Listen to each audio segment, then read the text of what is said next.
Nós estamos então começando um ano, esse é o primeiro culto nosso, a nossa primeira celebração de 2018. E sempre, um começo de ano, muitas pessoas acabam separando um tempo para refletirem um pouco sobre o que ficou em aberto do ano passado, o que ficou ainda por fazer de 2017, quais são os nossos projetos para 2018. Esses dias a Milena, minha esposa, me mostrou um memezinho de internet dizendo qual é o plano para 2018, realizar tudo aquilo que eu não realizei no segundo semestre de 2017.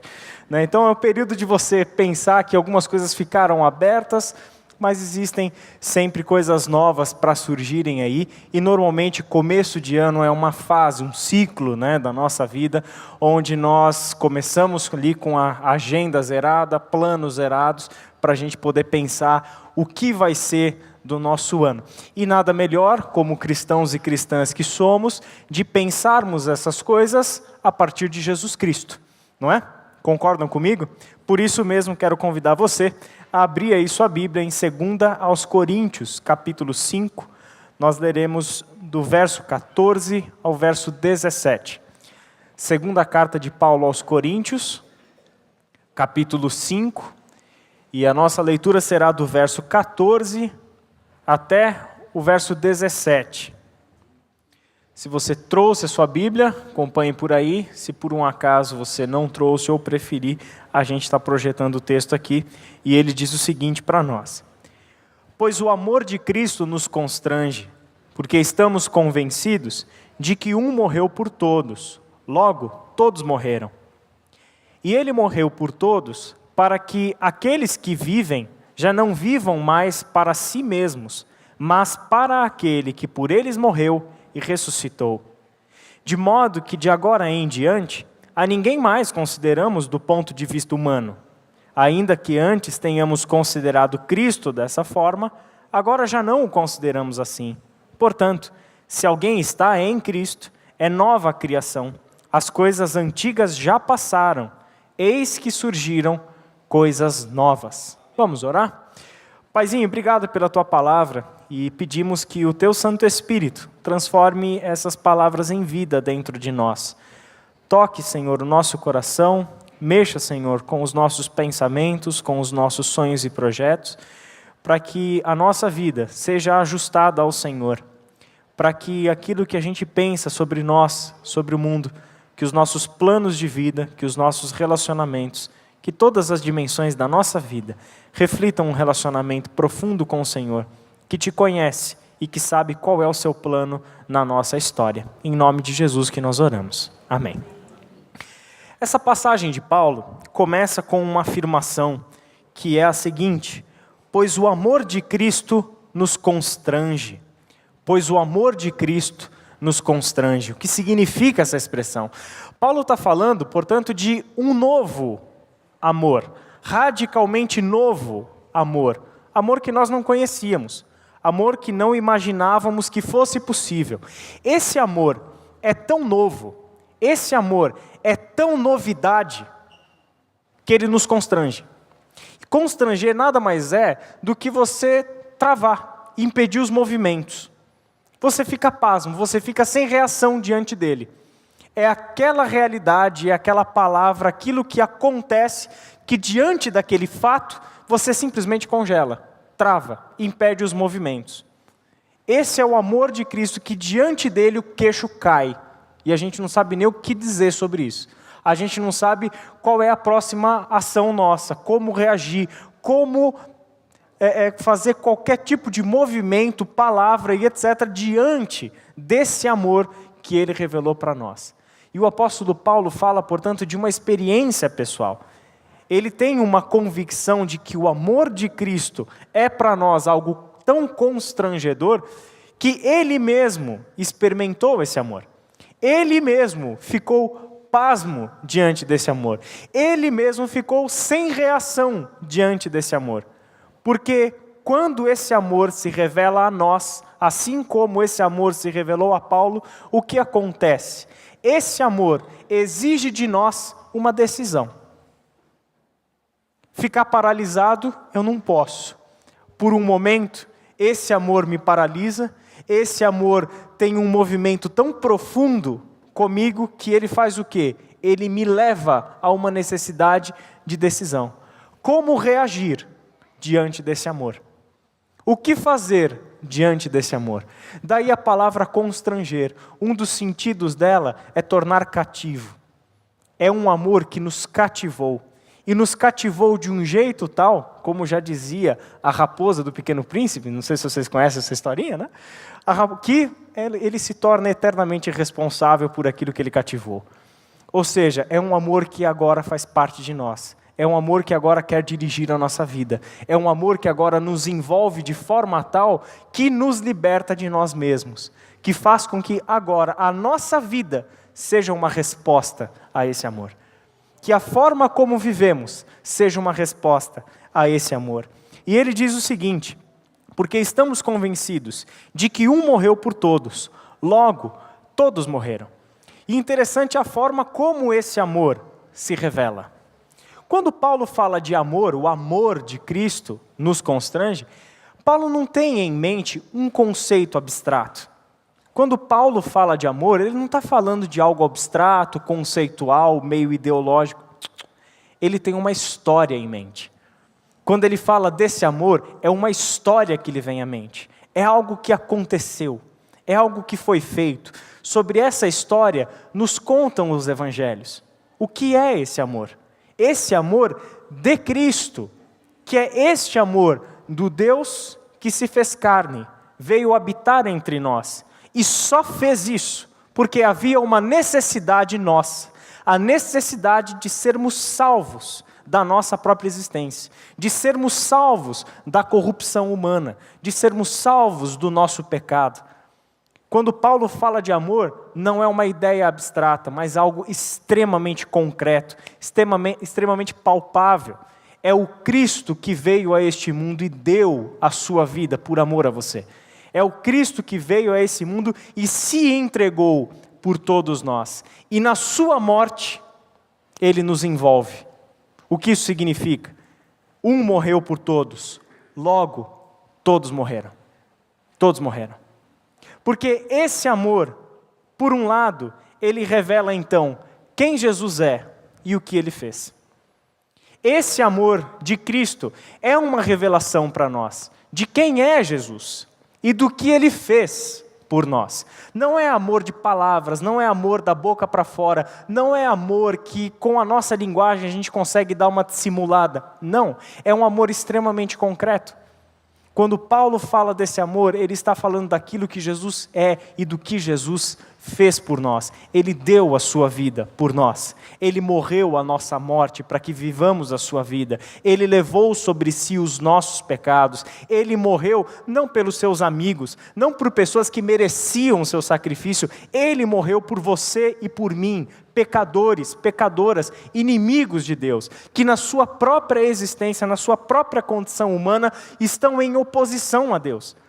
Este amor é do Deus que veio até nós, que abriu mão de todas as coisas para vir a este mundo e experimentar a vida da forma como nós experimentamos, para experimentar a nossa dor, as nossas angústias, os efeitos do pecado na história, na vida humana, na sociedade, nas relações, nas estruturas. Ele veio a este mundo para sofrer tudo isso, e isso é o seu amor por nós. Não é amor de boca para fora, mas é amor de quem se entrega à morte por aquele que ama.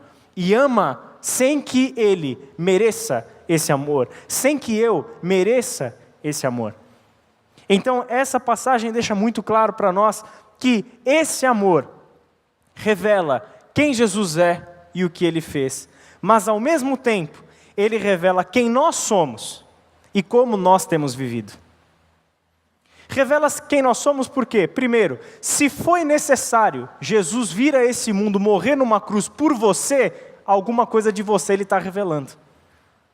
Só foi necessário Jesus vir a esse mundo e morrer numa cruz de você, porque você precisava do sacrifício dele.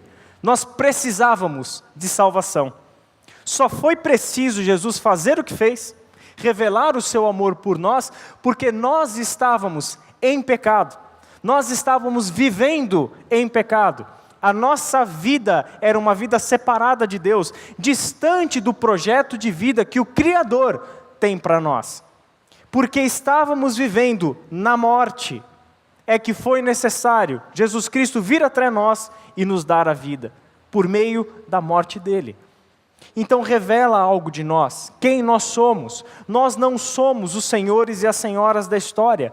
Nós não somos os senhores e as senhoras da nossa própria vida. Nós não temos o poder e o controle sobre absolutamente nada. Muito pelo contrário. Nós somos homens e mulheres criados e criadas no pecado, onde os nossos pensamentos, as nossas inclinações, os nossos desejos, os nossos projetos, todas as coisas, todas as dimensões da nossa vida transpiram pecado. Por isso mesmo foi necessário que Jesus viesse a esse mundo para nos resgatar, para nos redimir, para nos reconciliar com o Pai. A sequência do texto, versículo 18 em diante, que a gente não leu, Paulo vai falar justamente sobre a obra de Cristo como uma obra de reconciliação. Foi por meio desse sacrifício que eu e Deus podemos voltar a ter amizade, relacionamento perfeito. Aquilo que a gente cantou antes da oração, nada mais é do que esse relacionamento restaurado, uma intimidade que é possível por causa do que Jesus fez. Um relacionamento que é possível por causa do que Jesus fez. E é exatamente esse o objetivo maior da gente. Então esse amor revela quem Jesus é, revela o que Ele fez, mas também revela quem nós somos e revela como nós temos vivido. Porque esse amor de Cristo se torna agora o nosso referencial. E o que isso significa? Quando nós olhamos para Jesus, a gente descobre quem nós somos. Entende? Porque somos igual a Ele? Não. Ser igual a Ele é o objetivo. Quando olhamos para Jesus, nós descobrimos o que ainda não é igual a Ele. E por isso mesmo que o amor de Cristo se torna uma revelação de nós mesmos. Olha o que esse texto diz, 1 de João, capítulo 4. Amados, amemos uns aos outros, pois o amor procede de Deus. Presta atenção no que você acabou de ler. Amemos uns aos outros. Por quê? Porque o amor procede de Deus. O amor não procede de mim. O amor não procede de nós. O amor não procede do merecimento do outro. Eu amo o meu próximo não porque ele merece o meu amor. Não porque eu tenho interesses em amá-lo, porque eu quero alguma coisa em troca. Eu amo o meu próximo não porque ele é perfeito e digno de ser amado. Eu amo o meu próximo porque o amor não procede de mim, da minha vontade de amar, da minha disposição em abrir mão de mim mesmo para amar o outro que não merece o meu amor. O amor não procede dos meus sentimentos. O amor não procede do meu desejo. O amor não procede das circunstâncias. O amor procede de quem? De Deus. De Deus. Porque o amor procede de Deus, é que devemos amar uns aos outros. E ele continua: aquele que ama é nascido de Deus e conhece a Deus. Quem não ama, por outro lado, não conhece a Deus, porque Deus é amor. Você percebe como esse amor revela como nós temos vivido? Você percebe como você consegue olhar para esse texto como se fosse diante de um espelho? Para você descobrir o que exatamente você está vendo no espelho? Você está vendo no espelho alguém que conhece Cristo de fato, que ama a Deus de fato, ou você está vendo uma mentira no espelho? Porque esse texto nos coloca diante de um espelho. Quem ama é nascido de Deus, conhece a Deus. Só que se você não ama, tem um problema muito sério. Você está mentindo para você mesmo e você está fazendo Deus de mentiroso. Esse é o argumento do primeiro capítulo dessa mesma carta de João. Então aqui nós temos esse amor como um critério. Cristo, que é a revelação do amor de Deus, se torna o critério da nossa vida. E é exatamente aí que nós avaliamos como nós temos vivido. Sob quais valores nós temos vivido. Estamos vivendo motivados por nós mesmos, pela nossa própria vontade, pelo nosso próprio desejo, pelos nossos próprios conceitos, ou estamos vivendo, de fato, com Deus e com Cristo? Porque se vivemos com Deus e com Cristo, em intimidade com Deus e com Cristo, então amamos incondicionalmente como Cristo nos amou. Caso contrário, existem áreas da nossa vida que certamente precisam de ajustes. Existem algumas coisas na nossa caminhada que precisam ser ajustadas. Muito bem. A continuação do texto. E ele morreu por todos, para que aqueles que vivem já não vivam mais para si mesmos, mas para aquele que por eles morreu e ressuscitou. Olha que coisa incrível que Paulo fala. Ele está me dizendo que o que Jesus fez, esse amor que nos constrange, toda essa história de sacrifício, de amor sacrificial de Jesus por nós, acontece com um propósito, com um motivo, e essa é a nossa resposta diante desse amor. Primeiro, esse amor, quando a gente tem um contato com o que Jesus fez por nós, sem precisar fazer nada, sem que eu tivesse pedido que Jesus morresse por mim, sem que eu tivesse tido qualquer consciência da necessidade de um sacrifício para que eu fosse salvo e liberto. Quando nós temos então a consciência disso, qual é a resposta que se espera de nós? É que o meu jeito de viver muda. O meu jeito de viver tem que mudar. Essa é a resposta ao amor de Deus, que é esperada de nós. Olha só o que o texto disse. Ele, Jesus, morreu por todos nós. Por quê? Qual o motivo? Qual é a função? Qual é a razão disso? Ele morreu para que aqueles que vivem, e só vivem, lembrando disso, por causa do sacrifício da ressurreição de Jesus. Então, aqueles que vivem já não vivam mais para si mesmos. Significa que antes desse amor, como a gente vivia, para nós mesmos. Qual é a vida que a gente conhece? Como que a gente é ensinado a viver desde pequeno? Como que a nossa sociedade nos ensina a viver? Para nós mesmos. Para nós mesmos. Para nós mesmos.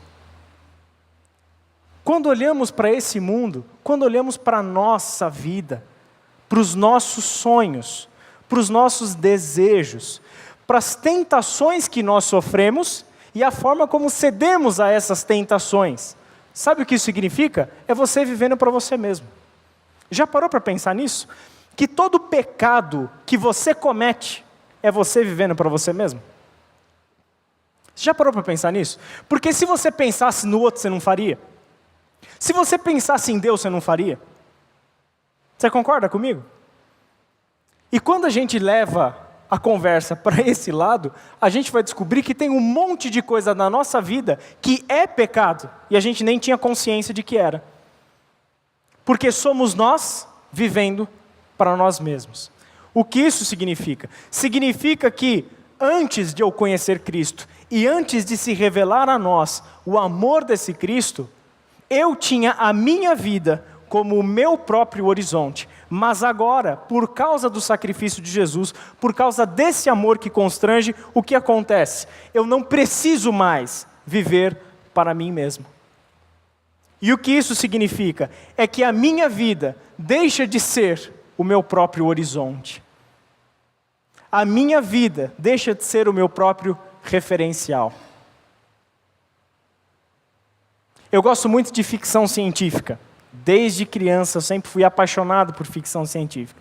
Tem uma série que eu estou assistindo, o André também. O André adora ficção científica. Se tiver alguma coisa sobre viagem no tempo, então o André se delicia. Ele adora essas coisas. E aí tem uma série que eu estou assistindo, chama-se The Expanse, que é a história de uma projeção, obviamente, bem no futuro, vários séculos à frente, quando a humanidade já alcançou outros planetas. Ou seja, não vivemos mais só na Terra, mas colonizamos Marte, colonizamos o cinturão de Júpiter e assim por diante. E a humanidade já, há muitas gerações, está vivendo no espaço. Certo? Bom, essa é a ficção científica que eu gosto, você não precisa gostar, mas a ideia é essa. Então, você está vivendo, imagina só, essas pessoas estão vivendo, já nasceram no espaço, é uma geração inteira que nasceu no espaço. E aí acontece uma coisa interessante que eu nunca tinha parado para pensar, uma coisa tão simples e óbvia, mas eu nunca tinha parado para pensar.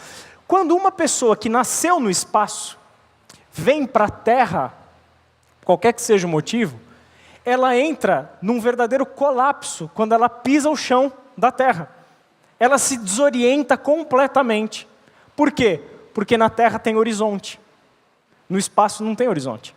O espaço não tem em cima e embaixo. Só que na terra tem o horizonte.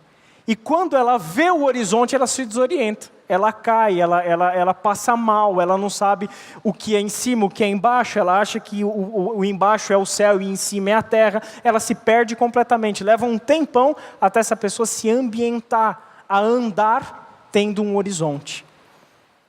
Interessante essa analogia. Porque quando nós vivemos achando que a nossa vida é o nosso próprio horizonte, vivemos de acordo com aquilo que a gente acha, vivemos de acordo com os nossos valores, vivemos de acordo com as nossas certezas e convicções. Sabe aquele tipo de coisa? Eu sempre fui assim, então sinto muito. Eu penso assim, é por isso que eu vivo. Sabe? Até bate no peito para falar um negócio desse. Que estupidez. Convenhamos. Que burrice. Não é? Porque você assumir que você faz da sua vida o seu horizonte. E o Evangelho me revela que eu não sou confiável. Que a minha vida, os meus valores, os meus sentimentos, os meus desejos foram forjados no pecado. Eles estão em oposição a Deus. A minha vida natural é contrária a Deus. A coisa é tão séria, a coisa é tão grave, que foi necessário Deus mandar o seu Filho para morrer na cruz por nós, para reverter esse caos da nossa vida.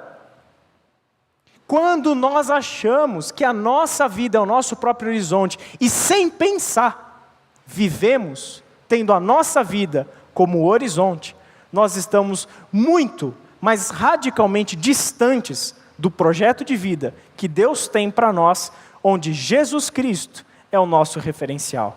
Então, quando não vivemos mais para nós mesmos, tendo a nossa vida como horizonte, tendo a nossa vida como referencial, o que acontece? Eu não vivo mais para mim mesmo, mas passo a viver por aquele que por eles morreu e ressuscitou. De quem ele está falando? Jesus. Eu passo a viver por Jesus, para Jesus, com Jesus, em Jesus. Eu troquei o horizonte. Antes, eu era o meu próprio horizonte. Eu penso assim e vai ser assim. Eu acho isso e é assim que eu vou viver. E agora, não é mais a minha vida o meu próprio horizonte. Jesus se torna o meu horizonte. Jesus se torna o meu referencial. Isso tudo parece muito bonito teoricamente. Só que só tem um detalhe. Como isso se dá na prática? Como isso acontece no nosso cotidiano? O que é colocar Jesus como meu referencial no cotidiano? É eu não tomar uma única decisão sem ter uma convicção plena de que Jesus faria aquilo. É eu não alimentar um único desejo sem ter a plena convicção de que Jesus desejaria aquilo. É eu não raciocinar, é eu não projetar, não planejar nada, sem ter a certeza de que Jesus faria aquilo. E como a gente chega a esse conhecimento do que Jesus faria? Ele revela para nós como num passe de mágica? Não, gente. É conhecer essa história. É conhecer a palavra dele. É conhecer o ensino dele. É conhecer a vida dele. Em outras palavras, uma pessoa que se diz cristã e não conhece o ensino de Cristo, não conhece a palavra de Cristo, tem a si mesmo como referencial e não Cristo. E esse é um processo completamente natural. Sem pensar muito, nós somos os nossos próprios referenciais. Agora note como o apóstolo Paulo falava dessas coisas. Gálatas capítulo 2, versículo 20, ele diz o seguinte: fui crucificado com Cristo. Lembra do que a gente leu? Um morreu por todos. E a morte de Cristo nos acolhe. Ou seja, pela fé, no relacionamento com Cristo, o que acontece? Se Cristo foi crucificado, eu fui crucificado com Ele. Um morreu por todos, logo todos morreram. Então, fui crucificado com Cristo. Assim, já não sou eu quem vive, mas Cristo vive em mim. A vida que agora vivo no corpo, vivo-a pela fé no Filho de Deus, que me amou e se entregou por mim. Que coisa linda! Olha só como Paulo fala do relacionamento dele com Jesus. Tem um outro texto. Quero conhecer Cristo, o poder da sua ressurreição e a participação em seus sofrimentos, tornando-me como ele em sua morte, para de alguma forma alcançar a ressurreição dentre os mortos. Duas passagens que revelam muito do lugar que Cristo ocupa na vida do apóstolo Paulo e que deveria ocupar na nossa. Percebe o seguinte, onde está Cristo na vida dele? Cristo não é o objeto de adoração, como muitos de nós achamos que é. Cristo, para muitos de nós, se torna quem? O objeto da nossa adoração. E a gente vive para adorar Jesus. Então a gente vem aqui no domingo e Jesus é o alvo da nossa adoração. A gente sai daqui ao longo da semana e a gente vai viver para adorar Jesus. O que é adorar Jesus na nossa semana? Estou indo para o trabalho, no trânsito, né? Ou viajando e etc. E aí eu tenho aquele tempo onde eu só estou dirigindo, estou desocupado. Certo? Aí a gente coloca uma música evangélica, uns louvores e etc. Toda essa linguagem evangeliquez que a gente gosta. E a gente sai ouvindo uns louvores e umas músicas, etc. E ali a gente está adorando Jesus. E a gente não para pensar que quando vivemos por essa lógica, o que está acontecendo? Jesus se tornou objeto da minha adoração. Colocamos Jesus num altar ou num pedestal. Só tem um problema. Não é isso que tem que acontecer. Não é isso que tem que acontecer. Essa não é a adoração que ele está esperando. Porque ele não quer ser objeto da tua adoração. Ele quer viver em você. Ele quer ser seu parceiro de vida. Ele quer estar nos seus sentimentos. Ele quer estar nos seus projetos de vida. Ele quer estar na transformação da sua vida. É aí que ele quer estar. Por isso que quando você lê o que Paulo está dizendo, fica muito claro onde Jesus está na vida dele. Jesus não está num altar ou num pedestal. É Cristo que vive em mim. E isso traz implicações para a forma como eu vivo. O fato de Jesus não estar num altar, no alto do monte como ele, um judeu, pensava a Deus antes. Onde estava Deus? No templo, no santo monte. Só que aí eles vão entender que quando Deus vem a nós encarnado em Cristo, isso muda. Ele não habita mais em templos feitos por mãos humanas. Atos capítulo 8, Atos capítulo 17. Na boca de Estevão, na boca de Paulo. Ele não habita em templos feitos por mãos humanas. Ele não é objeto da nossa adoração. Ele não é objeto de culto. Ele é pessoa. E não tem nada mais ofensivo do que você tratar uma pessoa como objeto. Você concorda comigo? Você, como pessoa, gosta de se ver usado como um objeto? Nem um pouco, né? Isso seria altamente ofensivo. Mas é o que a gente faz quando a gente não reflete como nós temos vivido. Qual tem sido a nossa resposta ao amor que nos constrange? Daí a gente percebe que Jesus não quer ser o objeto da minha adoração. Ele vai ser adorado quando? Quando eu olhar para a minha vida e dizer, é Cristo que vive em mim, e eu quero viver todas as consequências de Cristo vivendo em mim. É no meu coração transformado, é no meu desejo transformado, é no meu projeto de vida transformado, nos meus relacionamentos transformados. Quando isso estiver acontecendo, ali houve adoração. É isso que ele espera, porque é para isso que ele veio. Ele não veio para a gente colocar ele num pedestal. Não esquece disso. Ele desceu do pedestal para vir viver como um de nós. Não queira colocar ele de volta, ele não quer. Ele quer viver tua vida. Ele quer viver em você. Ele quer que você experimente a vida dele, que viva a vida dele, porque foi para isso que ele entregou a vida dele para você. Portanto, Cristo não está na vida de Paulo, na esfera da religião, do simples objeto de culto, como se fosse um ídolo invisível. Também não está no mero conhecer, como se conhece uma história ou como se conhece uma teoria. Cristo está na vida, na existência, no ato de viver o cotidiano, onde as coisas mudam. É no cotidiano, na nossa existência, nas nossas decisões, nas nossas conversas, no cotidiano, nos nossos relacionamentos. É ali que Cristo quer estar. Porque, convenhamos, é extremamente confortável para nós deixarmos Cristo no pedestal. Sabe por quê? Porque eu vou lá no domingo de manhã, à noite, cultuo Ele no pedestal, no altar, e volto para o meu dia a dia, onde esse Cristo não tem nada a ver. Só quando eu preciso de alguma coisa, aí eu olho para o Cristo do pedestal e intervir. Que tipo de relacionamento com Cristo você acha que é esse? Porque não é o que o Evangelho mostra para nós. Ele nos mostra uma vida diferente. De modo que de agora em diante, a ninguém mais consideramos do ponto de vista humano. Ainda que antes tenhamos considerado Cristo dessa forma, agora já não o consideramos assim. Ele me deu, com o seu amor que constrange, um novo jeito de ver a vida. O que significa essa expressão dele, né? De modo que de agora em diante, a ninguém mais consideramos do ponto de vista humano. Embora tenhamos um dia considerado Cristo dessa forma, agora já não é mais assim. Significa que o nosso olhar para as pessoas e para o mundo muda. Agora podemos ver pela fé. Sabe o que isso significa?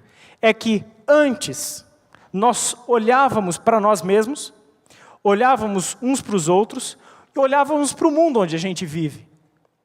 E tudo que a gente era capaz de enxergar era o que os nossos olhos nos permitem ver. Só que agora já não sou mais eu quem vive, mas é Cristo que vive em mim. Significa que agora eu posso olhar para o outro, posso olhar para mim mesmo, e posso olhar para esse mundo e enxergar o que Deus enxerga. Ver como Deus vê. Olhar para a realidade como Deus a enxerga, como Deus a vê.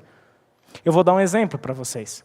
Sabe quando você chega em casa durante a semana do trabalho, e ao invés de você fazer alguma coisa útil, você liga a televisão no jornal. E sabe aqueles jornais que escorre sangue pela tela, sabe? Você já sabe de que jornal que eu estou falando, ou de quais jornais eu estou falando. Pois é. E a gente fica assistindo aquele negócio, alimentando a nossa cabeça com aquilo. E aquele jornal, e as coisas que ele faz, e todo o sensacionalismo dele, nos apresenta uma visão de mundo.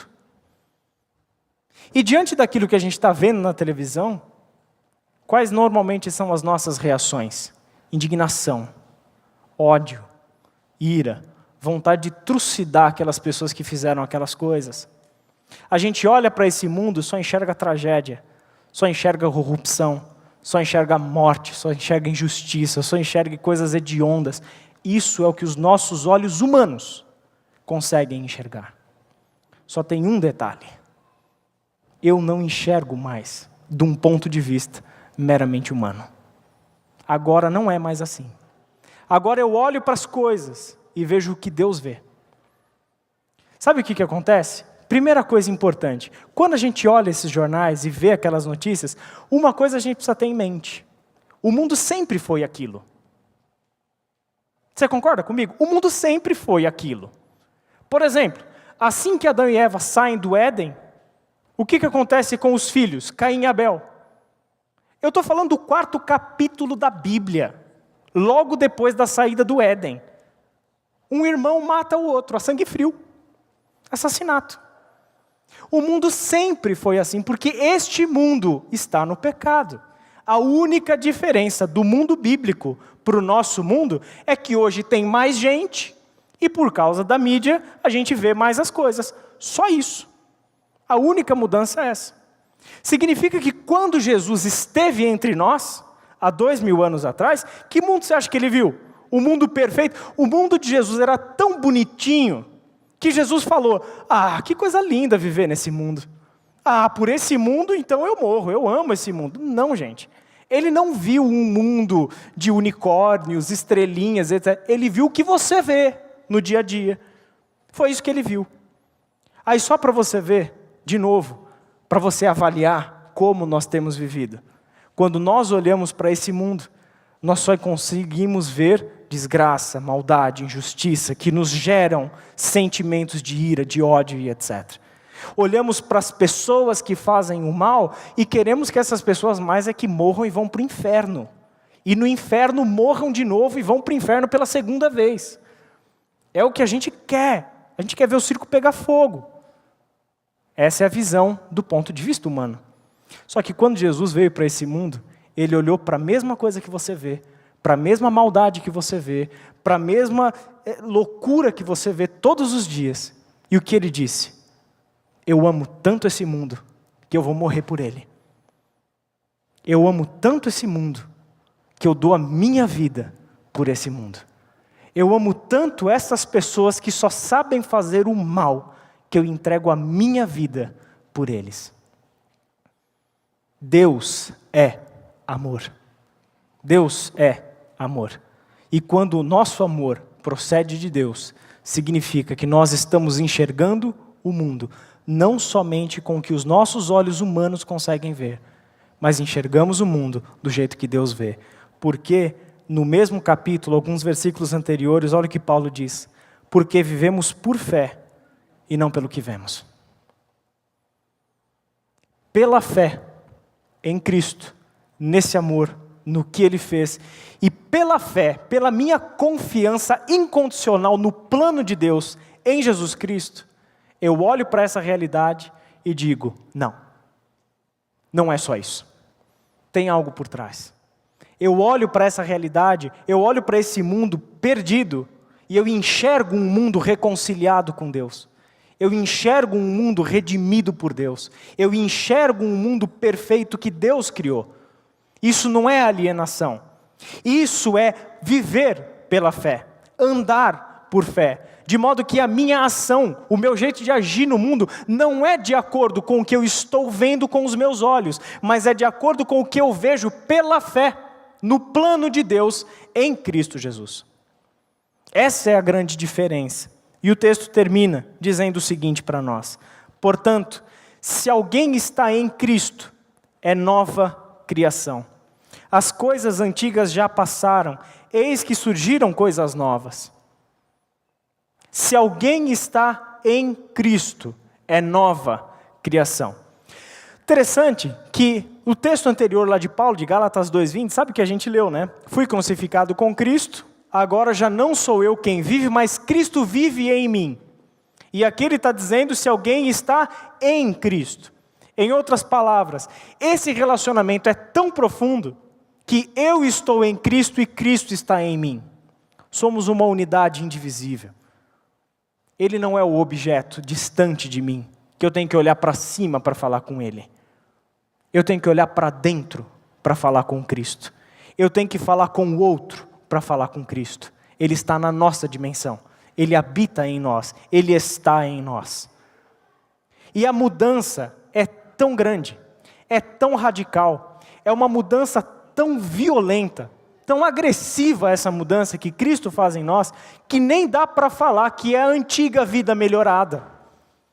Não é que Cristo levou a gente para um banho de loja, cosméticos e etc., deu uma maquiada e melhorou as coisas. Não é que Cristo levou a gente para funilaria e pintura, deu um tapa, deixou zeradinho, agora está reformado. Não, gente. A transformação é tão grande que a expressão que Paulo utiliza é que se alguém está em Cristo, começou do zero. É nova criação. É feito tudo novo. As coisas antigas já passaram, tudo é novo. Mas qual é o problema de muitos de nós? É que nós continuamos querendo viver a nova vida com valores antigos. E é aquilo que Jesus já dizia: não se coloca remendo novo em roupa velha. Não se coloca vinho novo em vasilha velha. Roupa nova, remendo novo. Vinho novo, vasilha nova. Não adianta querer a vida, querer viver a nova vida com os valores de outrora, onde nós éramos os nossos referenciais, onde nós éramos o nosso próprio horizonte. Por fim, eu quero encerrar, já que o André insiste tanto, que quando eu prego, eu não prego, eu dou aula, porque eu sou professor. É isso que eu tenho que aguentar durante a semana, gente. Vocês não fazem ideia. Isso é o que ele tem coragem de dizer de púlpito. Você não faz ideia do que é o dia a dia com ele, né? Então, para eu fazer valer o que o André fala, eu vou fazer uma coisa bem de professor. Terminar com uma prova. Terminar com umas perguntas. Se prepara, porque são extremamente difíceis essas perguntas. Primeira, quem morreu por todos? Muito bem. Olha, o pessoal não teve nem vergonha de falar alto e com medo de errar, né? Quem morreu por todos? Jesus. Quem ressuscitou dos mortos? Quem nos deu a sua vida? Quem nos deu uma nova visão para a vida? Quem nos faz uma nova criação? E agora, a pergunta final, valendo o jogo. De quem é o plano? Sabe o que você acabou de dizer? Que o plano não é teu. O plano é dele. O projeto é dele. Então não vem para um relacionamento com Jesus trazendo o seu próprio plano, trazendo o seu próprio projeto. A vida com Cristo é no projeto dele, é no plano dele, é do jeito dele. Somos nós que precisamos de referencial, não é Jesus que precisa de referencial. Não é Jesus que precisa de horizontes. Somos nós que carecemos de horizontes. Nós é que precisamos olhar para Jesus, entendermos o seu plano, crermos no seu plano, nos jogarmos no seu plano e vivermos o seu plano. É exatamente o que ele está esperando de nós. Para concluir, pois o reino de Deus não é comida nem bebida, mas justiça, paz e alegria no Espírito Santo. Certamente são palavras que você desejou para as pessoas nesse ano novo. Concorda comigo? Que você tem um ano de paz, que você tem um ano de muita saúde, um ano de alegria, né? Um ano de justiça, se você for mais filósofa e tal, né?